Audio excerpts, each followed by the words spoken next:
প্রায় ৪,৫০০ বছর আগে মিশরে পৃথিবীর অন্যতম শ্রেষ্ঠ আশ্চর্য সৃষ্টি হয়েছিল, এমন এক বিস্ময় যা আজও মানবজাতিকে বিস্মিত করে। সেই বিস্ময় হল গিজার মহাপিরামিড। ১৪৭ মিটার উঁচু এই স্থাপনাটি টানা ৪,০০০ বছরেরও বেশি সময় ধরে পৃথিবীর সবচেয়ে মানব নির্মিত স্থাপনা হিসেবে ছিল। এটি তৈরি করা হয়েছিল প্রায় ৬০ লক্ষ টন পাথর দিয়ে। তুলনা করলে দেখা যায় আধুনিক বিশ্বের সবচেয়ে উঁচু ভবন বুর্জ খলিফা মাত্র প্রায় ৫ লক্ষ টন। কিন্তু প্রশ্ন হল, এটি কিভাবে তৈরি হয়েছিল? এত প্রাচীন যুগে, যখন কোনো আধুনিক প্রযুক্তি, ক্রেন, বুলডোজার, এমনকি চাকা পর্যন্ত ছিল না, তবু তারা এমন কিছু তৈরি করেছিল যা ৪,৫০০ বছর পরেও দৃঢ়ভাবে দাঁড়িয়ে আছে মরুভূমির প্রচণ্ড গরম, ঝড়, বৃষ্টি ও সময়ের ক্ষয় সহ্য করে। তাহলে এটি কিভাবে সম্ভব হয়েছিল? চলুন পিরামিডের রহস্য উন্মোচন করি। গিজার মহাপিরামিড রহস্যের এক মহাস্মারক। গিজার মহাপিরামিড সম্ভবত মানব ইতিহাসের সবচেয়ে রহস্যময় স্থাপনা। খ্রিস্টপূর্ব ২৫০০ সালের দিকে নির্মিত এই পিরামিড ৩৫০০ বছরেরও বেশি সময় ধরে বিশ্বের সবচেয়ে উঁচু স্থাপনা হিসাবে পরিচিত ছিল। এই বিশাল চকচকে সাদা চুনা পাথরের স্মৃতিস্তম্ভগুলোকে মৃত ফারাওদের আত্মার রক্ষক বলা হতো। ইতিহাসবিদদের বিশ্বাস, মহাপিরামিডটি নির্মাণ করেছিলেন ফারাউন খুফু প্রায় খ্রিস্টপূর্ব ২৫৬০ সালে। খুফু ছিলেন মিশরের পুরাতন রাজবংশ চতুর্থ বংশের দ্বিতীয় রাজা। তার শাসনকাল নিয়ে মতভেদ আছে। কেউ বলেন ২৩ বছর, কেউ বলেন ৩৪ বছর, আবার কেউ বলেন ৭ বছরেরও বেশি। পিরামিডটি নীল নদীর পশ্চিম তীরে অবস্থিত। সবচেয়ে বড়টি খুফুর পিরামিড, তার পাশে খাফরের পিরামিড এবং সবচেয়ে ছোটটি মনকাউরের পিরামিড। এই তিনটির পাশাপাশি গিজা কমপ্লেক্সে আছে গ্রেট স্ফিংক্স, ছোট ছোট কবর এবং আরও অনেক ছোট পিরামিড। মোট ১১৮টি পিরামিডের অবশিষ্টাংশ প্রত্নতত্ত্ববিদরা খুঁজে পেয়েছেন, যার অধিকাংশই এখন নষ্ট হয়ে গেছে। এর মধ্যে সবচেয়ে ভালোভাবে সংরক্ষিত হল গিজার এই তিনটি বিশাল পিরামিড। কেন এগুলো তৈরি করা হয়েছিল? উদ্দেশ্য ছিল একটাই, সমাধি হিসেবে।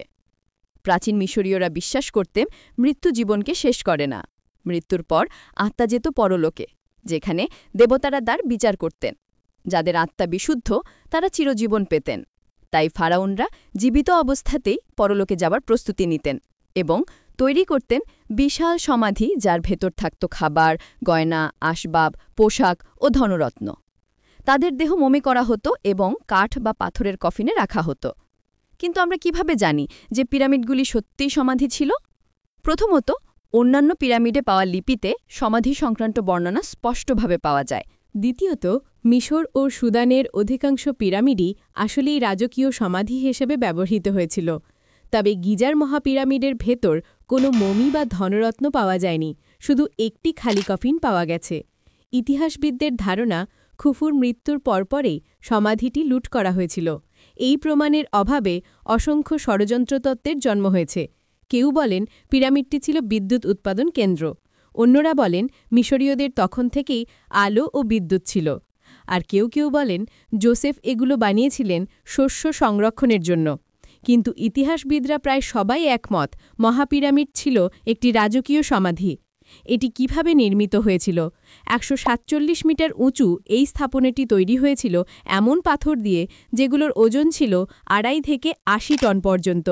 তবুও তখনকার মানুষের কাছে কোনো চাকাযুক্ত গাড়ি বা লোহার যন্ত্র ছিল না। তবুও তারা মাত্র ২০ বছরেই এই বিশাল প্রকল্প সম্পন্ন করেছিলেন। অনেকে মনে করেন পিরামিডগুলো দাসদের দিয়ে বানানো হয়েছিল, কিন্তু প্রত্নতাত্ত্বিক প্রমাণ বলে অন্য কথা।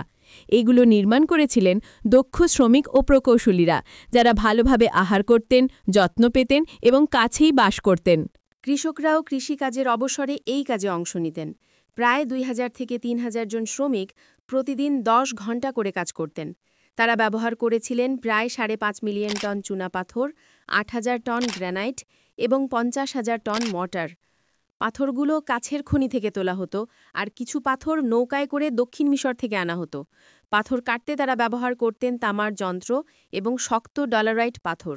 তারা পানিতে ভেজানো কাঠের খিল ব্যবহার করতেন। কাঠ ফুলে উঠলে পাথর ফেটে যেত। পাথর পরিবহনের জন্য ধারণা করা হয় সেগুলো নৌকায় ভাসিয়ে এনে ভেজা বালুর উপর স্লেজে করে টানা হতো। প্রাচীন চিত্রে দেখা যায় শত শত মানুষ বিশাল মূর্তি টানছে, আর একজন স্লেজের সামনে বালিতে পানি ঢালছে। পরীক্ষায় প্রমাণিত হয়েছে যে সামান্য ভেজা বালিতে ঘর্ষণ কমে যায়, ফলে ভারী বস্তু টানা সহজ হয়। এরপর প্রশ্ন আসে, তারা এত উঁচুতে পাথরগুলো তুলল কিভাবে? একটি তত্ত্ব বলে, তারা র্যাম্প বা ঢালু রাস্তা বানায়, যা প্রতিটি স্তর সেই সবার সঙ্গে সঙ্গে উপরের দিকে উঠত। অন্য তত্ত্ব অনুযায়ী তারা লিভার বা শাডুফের মতো যন্ত্র ব্যবহার করেছিল। পিরামিড আজও দাঁড়িয়ে আছে, কারণ এর নিচের স্তরগুলো মর্টার ছাড়া তৈরি হয়েছিল, আর ওপরের স্তরগুলোতে ব্যবহার করা হয়েছিল এক বিশেষ ধরনের মর্টার, যার রাসায়নিক গঠন আজও রহস্য। শেষে বাইরের দিকে ঝাঁকা দেওয়া হয়েছিল মসৃণ সাদা চুনাপাথর দিয়ে, যা সূর্যের আলোয় ঝলমল করত।